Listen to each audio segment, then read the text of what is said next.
19 months is the average amount of time that a sacked manager usually spends between posts, which is rather made a mockery of by the 10 days that Alan Irvine was out of work after his shock dismissal from Preston after Christmas.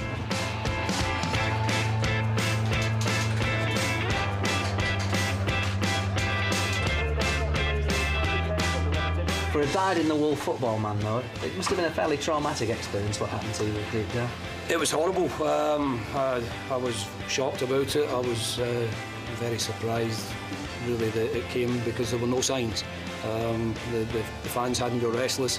The players were fantastic in the way they went about things, and I hadn't even been given the dreaded vote of confidence. Oh. So it was completely out of the blue.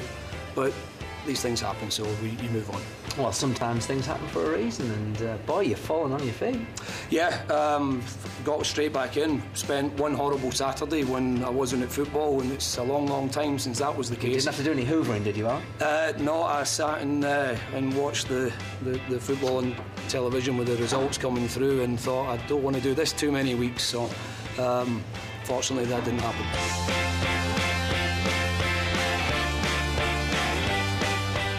West Brom actually agreed £1 million with Preston last year, and they let him talk to him. He decided that he wanted to stay working on the football product that he was building, showed great loyalty there, and obviously that loyalty wasn't replicated. What do you think about your choice of new manager? Fantastic, I think. He's taken a worse team than us to the playoffs in Preston. I have no complaints. He came out of blue. I wasn't expecting him, but fantastic sign as far as I'm concerned. Would you have picked him even if he wasn't on the market, you mean? He would have been top of your list? Well, I've always liked him. I couldn't understand why they got rid of him, so, but I was sad to see Laws going home. It's a strange market at the moment with this recycling of managers, isn't it?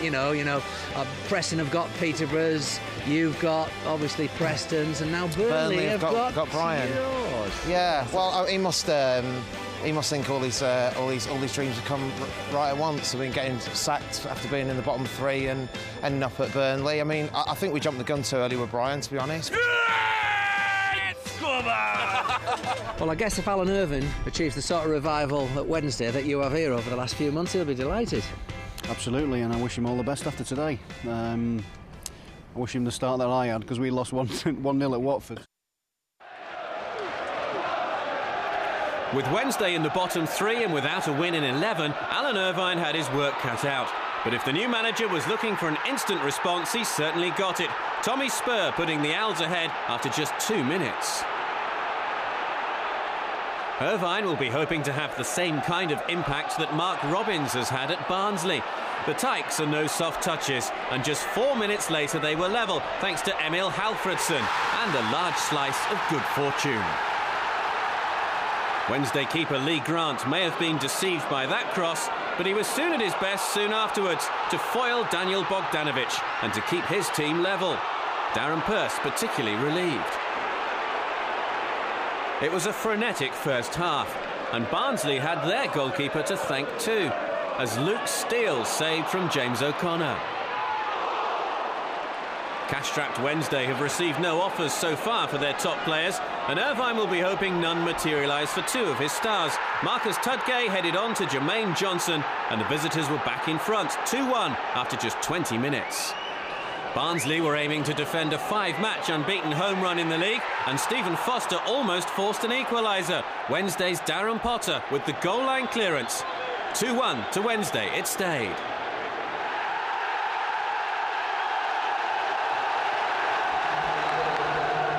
Alan, congratulations, you've just made 5,000 new friends. First win in 3 months. Yeah, great response from the lads. Fantastic effort, but it's only a start. Though you must have seen things there that go to prove that, you're going to get out of the mess up. Well, I've seen things that mean we can win games in the league, but there's a lot of hard work to be done, Clint. My goodness me, you are horse. Go and meet your public, you deserve it. Cheers. Yeah, well done to Alan Irvine. A great start for him at Sheffield Wednesday, and he no doubt would have had an interest in the big game.